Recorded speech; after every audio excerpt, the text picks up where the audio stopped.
Car le percuteur plane sur l'enclume des schismes. Bim, bam, boum, plou, plou, plou.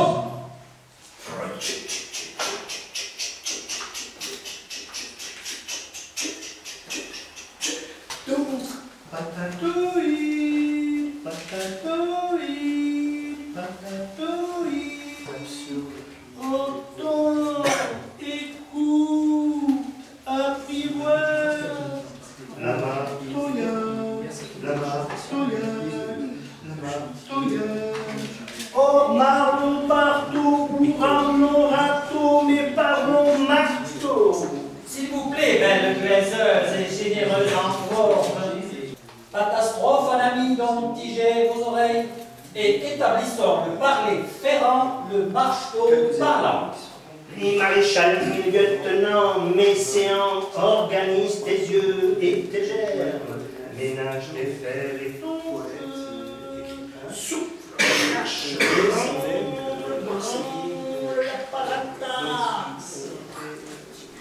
Alors, de bataille, recadrer, s'il vous plaît, témoigner. patatat, patatat, patatat, patatrac, patatrac. Cafard, vengeance et entrance, voici. Marteau, également marqué. Marteau, une mot à vociférer. Marteau, petit à étirer. Marteau, palatial à articuler. Marteau, adressé. Donc cet espace. À l'époque, je faisais des repérages de sites dans Bordeaux en vue de développer des actions de Mon choix s'opérait en fonction d'une certaine disponibilité du lieu, friche, chantier, mais aussi et surtout de l'architecture présente à l'arrière.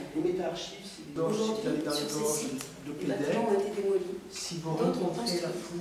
Il y a donc des points de vue qui n'existent plus. De la même façon, sur un chantier, ça change tout le temps. Les choses disparaissent et d'autres apparaissent. Cela amène le regard à des endroits différents. On retrouve d'ailleurs là la notion de cadrage, comme dans la vidéo. C'est un mouvement perpétuel. Différents états se succèdent. Une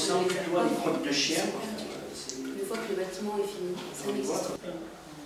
Dans le temps du chantier, il y a un moment où on a la sensation que tout est encore possible.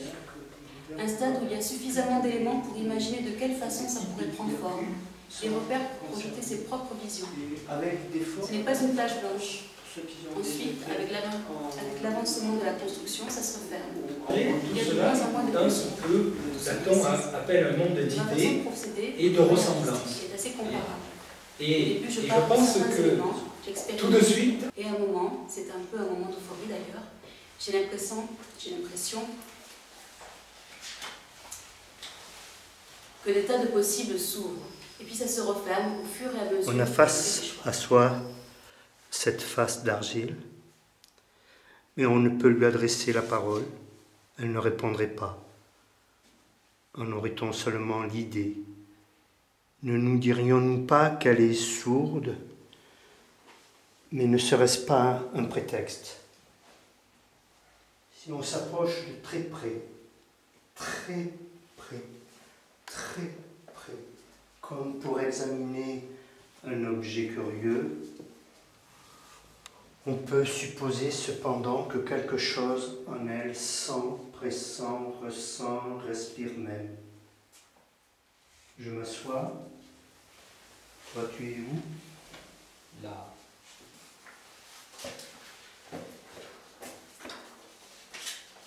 Unheimlich.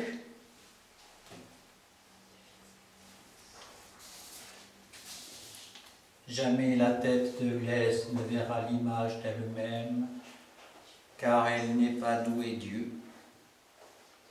Elle a peut-être des yeux tournés vers le dedans.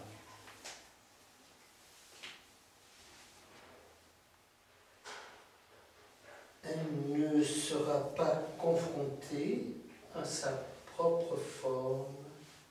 Je pense qu'elle peut nous en parler. Et donc il y a cette confrontation à l'idée de chantier avec des grands terrains, le béton, les murs, et l'idée de chantier dans le domaine de l'art.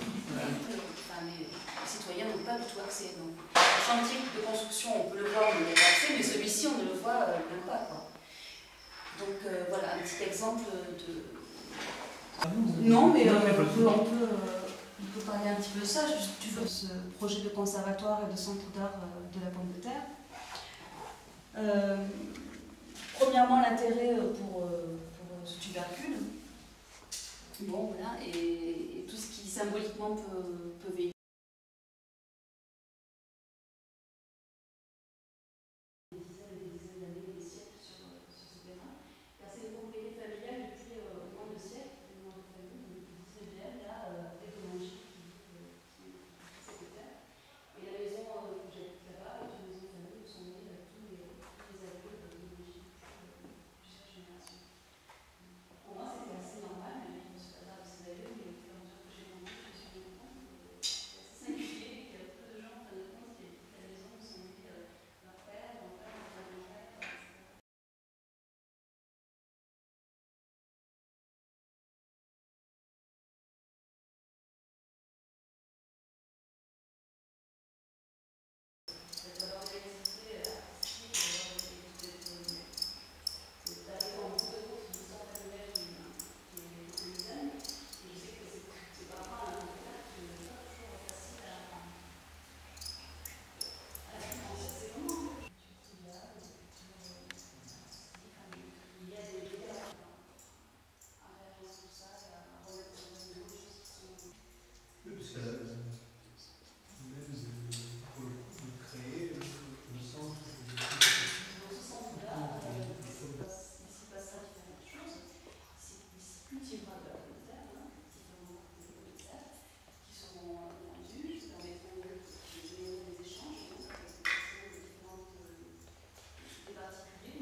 Sur l'usage des pommes de terre à travers les autres. Oui, il y a la valeur culturelle qui est différente dans chaque. Oui. Je pense à l'Irlande parce que moi, ma grand-mère, qui est irlandaise, elle est venue en Angleterre parce qu'elle n'avait pas assez à cause de la famille de pommes pour murmurer. Il est emporté par des problèmes souterrains et il a de plus en plus mal. Et donc la seule chose qu'il soigne, c'est de se mettre là.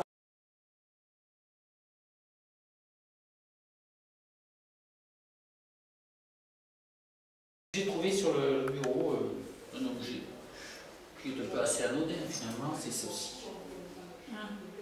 Le coquillage. Et je l'emporte. Et après, il me faut trouver une justification à ça. Ce coquillage, dont je ne connais pas le nom scientifique, il est d'ailleurs très beau, hein, ce coquillage qui doit venir des mers équatoriales, tropicales, je ne sais trop rien. Peu importe. Je vais l'enrober de l'imaginaire et d'un rêve. Et il ne prendra sens qu'au cœur de ce rêve. Ce coquillage,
on peut poursuivre notre discussion sur le temps.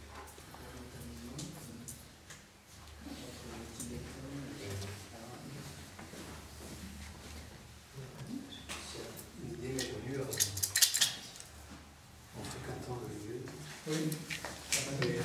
Comme ça résonnait bien, je me suis dit, tiens, j'avais amené quelque chose, et puis l'apparition d'un autre personnage, Voilà. sorte de cariatide.